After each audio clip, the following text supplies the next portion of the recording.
But joking aside, getting AI to model some answers, really clever way of utilising AI. For years in education, we've used past papers and we've looked at exemplar material. Actually, we can be doing this in real time in a personalised way with artificial intelligence.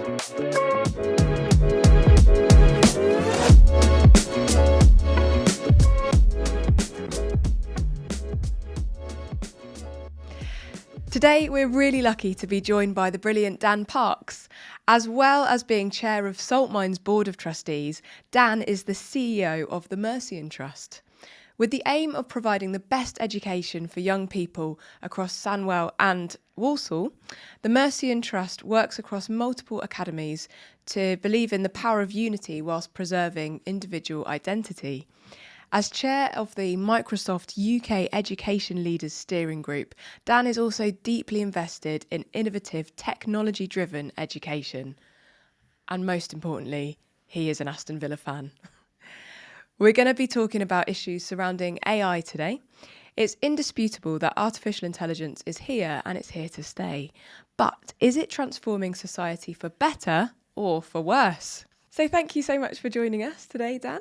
So we are putting out our new show, Filters, which is for secondary schools, and it talks about issues around online safety. So we're talking about social media, sending nudes, and also things like AI. One of the characters in Filters uses ChatGPT to write one of his essays for him when he's running a bit late. Is this something that teachers are worried about at the moment? Is it happening? Emily, this is a really live issue, and of course it's happening. I think if you'd have spoken to people in universities maybe 6 months ago, it was the topic of conversation. I think increasingly now in schools, we're kind of just catching up a little bit and realising that this is a really live issue. As a teacher, as a former head teacher, I can see that it is critically important that we protect academic integrity. Of course it is. But the world is changing, and we need to recognise that artificial intelligence, that AI, offers a whole new way of working for our students and for us as teachers as well.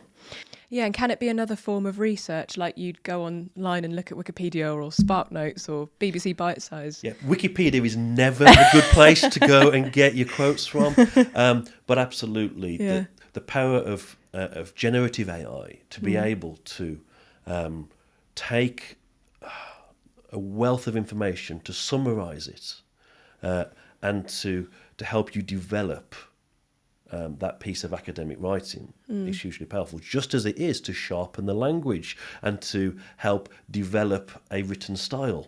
These are things that were just unthinkable even a couple of years ago. Yet now it's very, very real, and it's very much a live issue. So it seems like AI does have a pretty inevitable role in the future of education. And do you think that's as a tool more than a teacher? Some of the best kind of illustrations or examples I've heard about generative AI is that it's your power virtual assistant. It's your best personal assistant. We all want a really great PA, and actually with artificial intelligence, we're all going to carry that great PA around with us on our phones. So yes, a tool, but actually more than that, I think. I've heard people describe artificial intelligence as your best ever work experience student. It's not someone who you are going to give full unfettered access to everything and everyone, but actually they are going to learn, develop, and help you in a way that is far beyond a simple tool in your toolbox. So as a student, it's every time you use AI, you're sort of teaching it something as well, or it's working alongside you rather than taking the role of something that's instructing you every time? Absolutely. It is important to understand, I think, that artificial intelligence, and we use these different, almost interchangeable terms. A subset of artificial intelligence is something called machine learning, without boring everyone by trying to explain what that means. But artificial intelligence is learning, and AI is learning from how we interact with AI.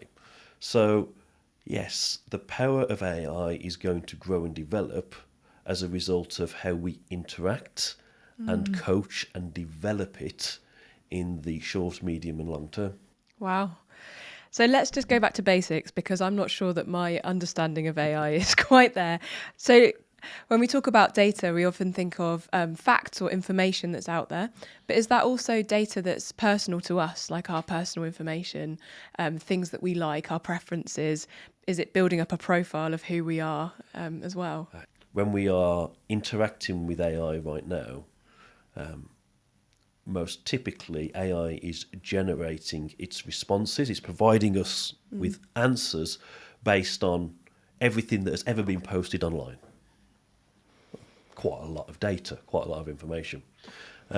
Where things are getting really quite interesting now is the use of AI within our own data. So companies, businesses are using it with data that has not been posted or shared online, but it sits within their own servers or on their own computers.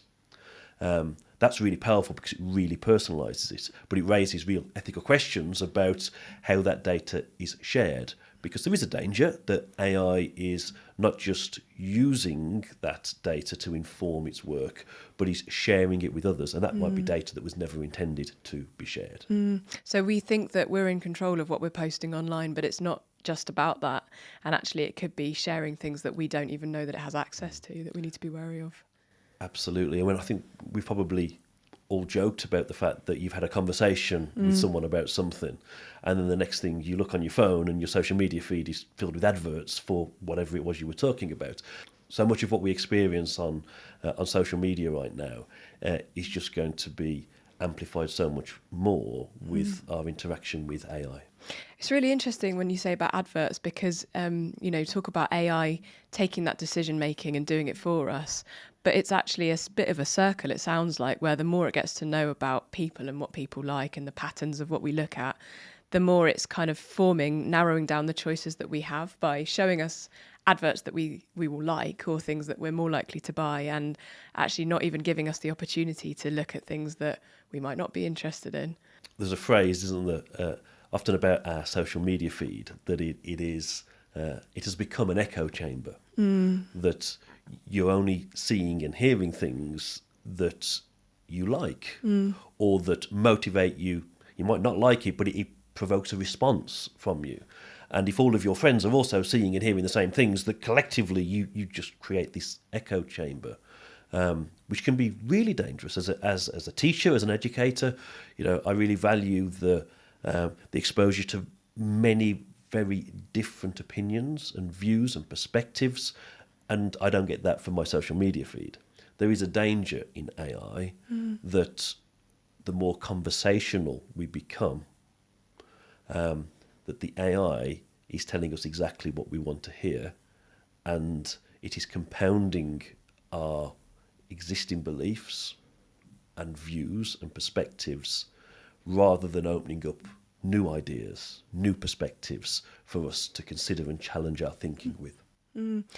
And it's interesting because the more familiar an AI gets, you have people that have conversations with their Alexas and they're often given quite friendly voices and they can say things that are funny or jokes or, comments and whatever. And it starts feeling like you have a friend there and that you've got somebody that you can talk to, especially if it's suggesting things to you which are interesting to you. Yeah. Is AI going to replace friendships? Do you think it's going to inform our relationships? Everything within me wants to scream that artificial intelligence is artificial. It's not real. But I think the answer to that question is far more complex. I was in a conversation with someone recently who was telling me that AI is the cure to loneliness, which makes me really sad. But also, I can understand that there may be a role that AI will play. What is for certain is that as AI develops and becomes even more conversational, we will develop relational attachment to Alexa, let's say, or whatever AI becomes. For anyone who is in school right now, their career, their work will be informed or supercharged by AI, but so will relationships, I believe. I think we all like someone good to talk to.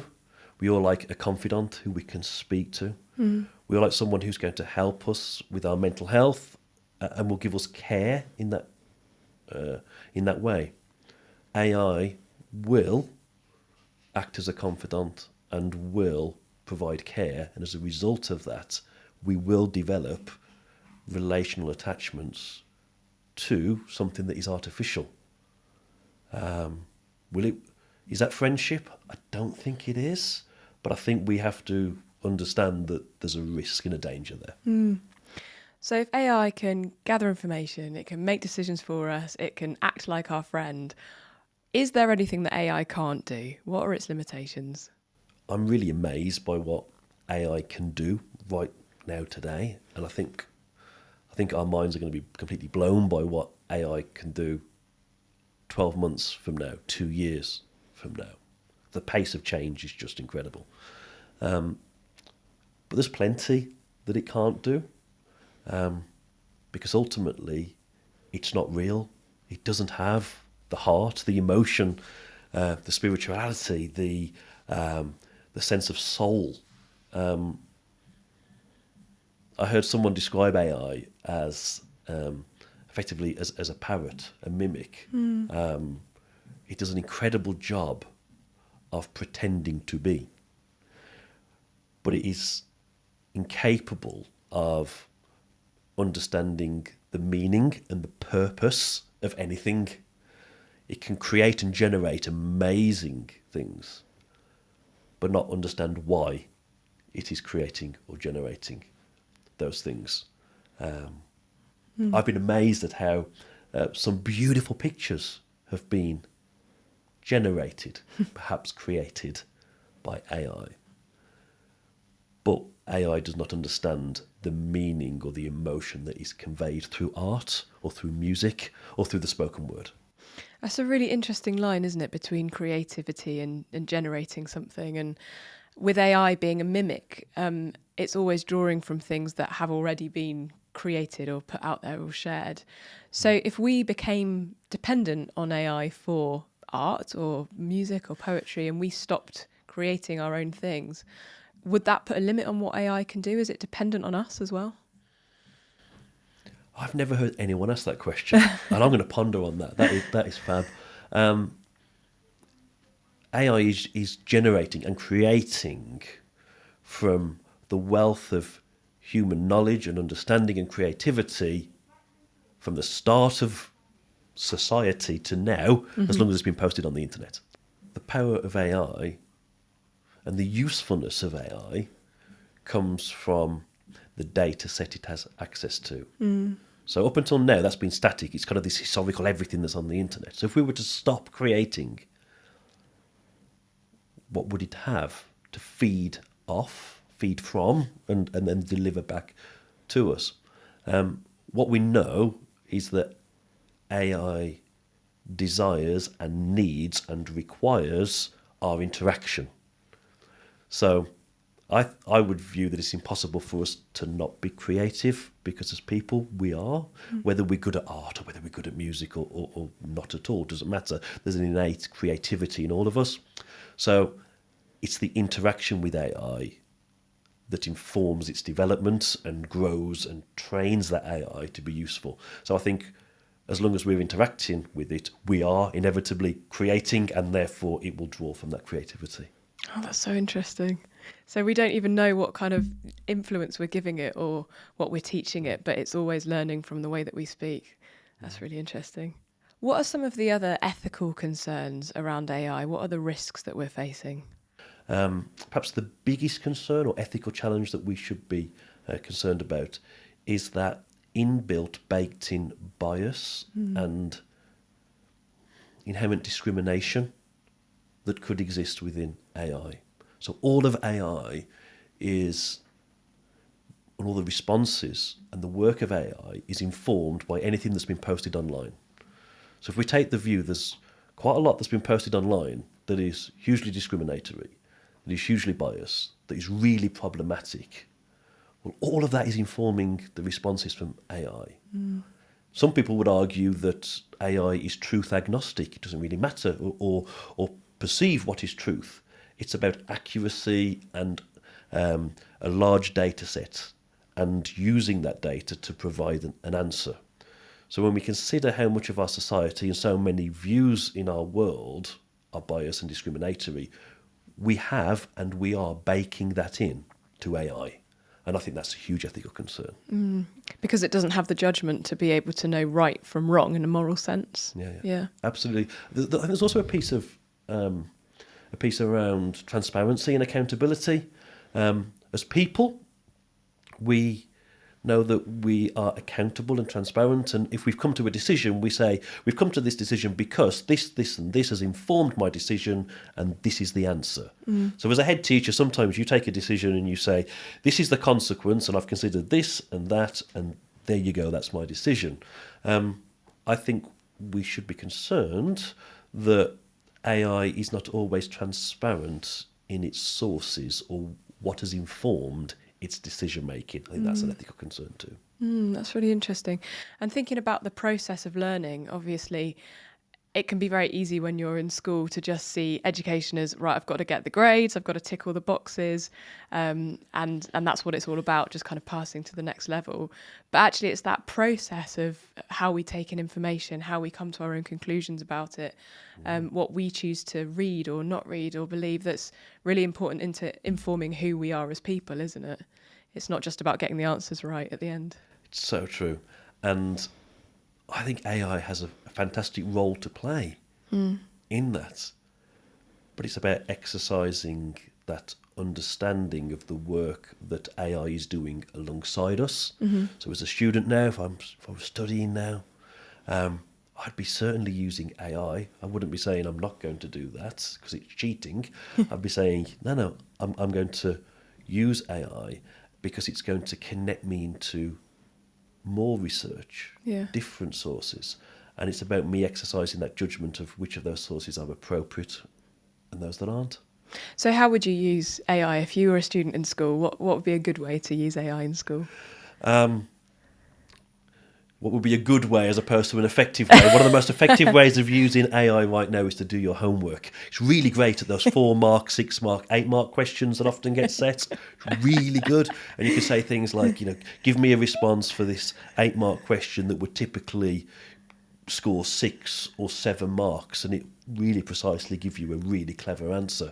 So that's the most effective way, but it's not necessarily sure that that's the right way, the good way, or the way that we should be encouraging. But joking aside, getting AI to model some answers, really clever way of utilising AI. For years in education, we've used past papers and we've looked at exemplar material. Actually, we can be doing this in real time in a personalised way with artificial intelligence, which is really bespoke to each individual student, which is way beyond what is possible as one teacher with a class of 30 students. And then valuing your own ability as a learner to take from that and create your own answer, or to use different sources and then come to your own conclusion, rather than feeling like you have to rely on what the AI says because it's got more information than you. Because what it can't do is make those decisions that you can make from your own understanding and experience. Absolutely. And so much of what we do with that learning, with that information when we're studying, it's you take that knowledge, but then you have to present it in different ways. Sometimes as a presentation, sometimes in essay form. You might have to create a PowerPoint presentation for something, but then also write up your notes and submit it as a Word document. So having that first draft of those documents created by your virtual assistant, AI, is really useful. And sensible use of time. In fact, I know there are lots of teachers. There are plenty head teachers out there right now who are using this exact same technology to write the parent newsletter that goes out on a Friday. So let's not fool ourselves. This is already being used in our system, and getting an AI assistant to do the first draft of something, then using the higher order thinking that we have as people to develop and fine-tune that, I think is a really sensible approach in study. The top secrets of the industry there. You heard it here first. Head teachers are using AI to write the newsletter. Oh, thank you so much. That's been really, really interesting. I'm just going to ask you one last question, which we ask everybody, which is, if you could go back and give some advice to your 16-year-old self, what would you say?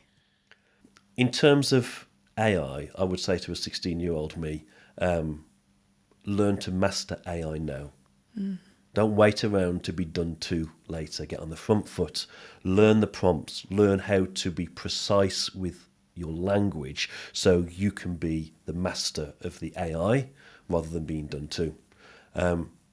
In a slightly bigger picture, when I take a step back, I would say to myself, you might be going to live and work in an AI economy, but the most important thing that I can invest in, that you should invest in as a 16-year-old me, would be invest in relationships, invest in the things that AI can't mimic and replicate effectively. So, the investment of time into relationships, into people, into moments that you will remember, because that's not the remit of AI, and that really is where the beauty of our lives can be. That's amazing. Yeah. And actually, as teenagers today, you are going to be at the forefront of how things develop, and growing up in a world where AI is everywhere. So it's your responsibility to get on top of it and have that autonomy over it, and know your worth and know the worth of gathering people around you and choosing when you want it to be infiltrating your life and when you don't, and being in control of that is really important. Absolutely. Well, thank you so much, Dan. It's been really, really great talking to you. I feel like I've learned absolutely loads. So thank you so much for sharing your wisdom with us today. It's been great to be here. Thank you. Thank you. And thank you for listening as well.